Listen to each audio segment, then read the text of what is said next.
waxaan soo gaarnay xadiidkeena 18 ayaan soo gaarnay can Jaabirin ibn Cabdillaahi radiyallahu ta'ala anhuma. xadiidkan waxaa la warinaya Jaabir ibn Cabdillaahi Allah ka raali noqday asigoo aabihiisaba anna Mucaad ibn Jabal radiyallahu anhu wardaa kaana wuxuu ahaa yusalli mid tukada maca annabiyi sala allahu calayhi wasalam, nabiga sala allahu calayhi wasalam ayuu la tukan jiray. huma intaas kadib ya-ti wuu imaan jiray qowmahu, qoomkiisa ayuu u imaan jiray. fa yusalli markaas ayuu tukanayay bihim ayagu asalaata salaada cishaha. Mucaad ibnu jabal wuxuu ahaa nabiga calayhi salaatu wasalaam ayuu la soo tukan jiray salaada cishaha. markuu soo tukada ayuu soo bixi jiray, qoomkiisa ayuu u imaan jiray, markaasuu ayagu tujin jiray salaada cishaha.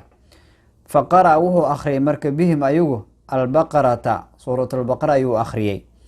markii salaada cishaha uu galay suuratulfaatixa markuu akhriyey, suuratulbaqara ayuu ka dabageeyey. suuratulbaqara ayuu bilaabay inuu akhriyo oo salaada cishaha dadka uu ku tujiyo. qaala wuxuu yihi marka Jaabir oo xadiidka warinayo, fatajawaza waxaa gaabsaday rajulun nin, fasalla markaasuu tukaday salaatan salaad oo khafiifatan oo fudud. nin oo Mucaad ibnu Jabal radiyallahu anhu wardaa gadaashiis ku tukanayay oo ma'muumiinta ka mid ahaa. Mucaad markuu bilaabay suuratulbaqara, ninkii salaadii wuu ka baxay, wuu ka goostay, markaas wuxuu tukaday keligiisa salaad fudud ayuu tukaday, kadibna iska baxay.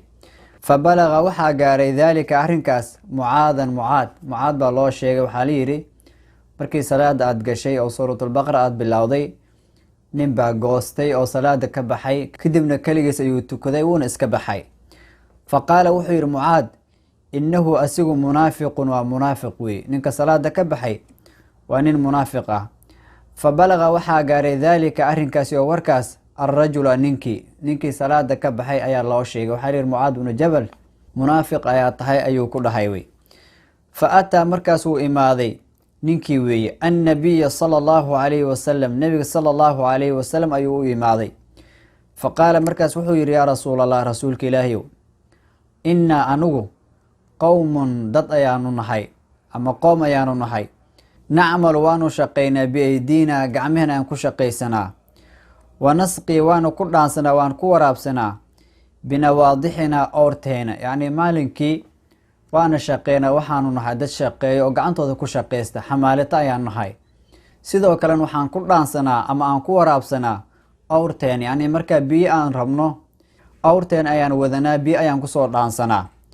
wa ina mucaadna sallaa binaa wuuna tujiyey albaarixata xalay, fa qara'a markaasuu akhriyay albaqarata, suuratulbaqara, yacni salaada cisho ayuuna tujiyey. markaas wuxuu ku furfurtayba suuratulbaqara ayuu iska qabsaday.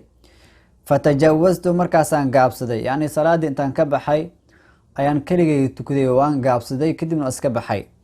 fa zacma wuxuu sheegay marka annii anigu munaafiqun, inaan munaafiq ahay, ayuu sheegay. fa qaala annabiyu sala allahu calayhi wasalam, nabiga sala allahu calayhi wasalam wuxuu yidhi, yaa mucaadow, afattaanun anta, adigu ma fataan baa tahay, yacni midka dadka fidneeyo. dadka miyaad fidneysaa adigu? mid dadka fidneeya miyaad tahay oo diinta nacsiya? maxaa dadka diinta ugu dhibaysaa wey?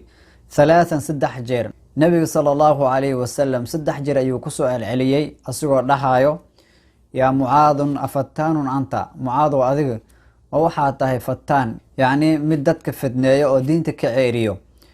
iqra akhri ayuu yihi nabiga calayhi salaatu wasalaam, washamsi waduxaaha suuraddaas akhri, iyo wasabixisma rabbika alcaala, iyo suuradda sabixisma akhri, wanaxwiha iyo wixii lamid ah, suuradahaas gaagaaban iyo wixii lamid ah akhri. dadka suuratulbaqara ka daawey. Mucaad ibnu Jabal radiyallahu canhu ardaa wuxuu ahaa nabiga calayhi salaatu wasalaam ayuu la soo tukan jiray salaada cishaha.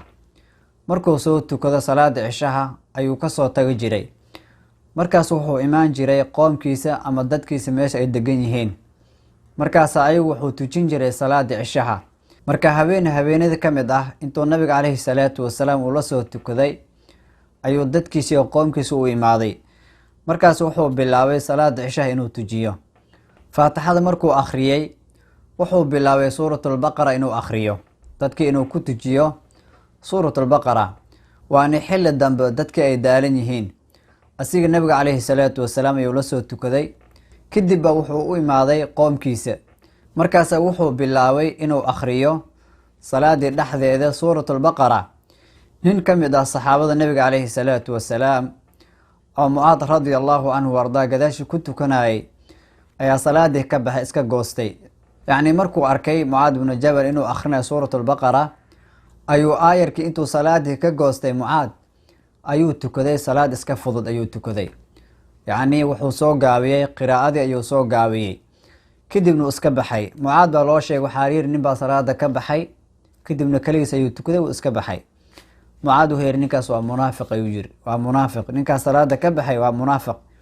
kadib hadalkii waxaa loo sheegay, ninkii ayaa loo sheegay. ninkii intuu soo baxay ayuu nabiga calayhi salaatu wasalaam u imaaday, asigoo weliba u dacwoonay. wuxuu ku yiri rasuulka ilaahiyow, anigu waxaan nahay dad oo gacmahooda ku shaqaysto, danley ah, gacanteena ayaan ku shaqaysanaa, biyaha markaan doonanaynina oorteena ayaan ku dhaansanaa, biyo ku doonanaa. marka waxaanu nahay dad maalintii shaqaysto, habeenkiina daalan wey.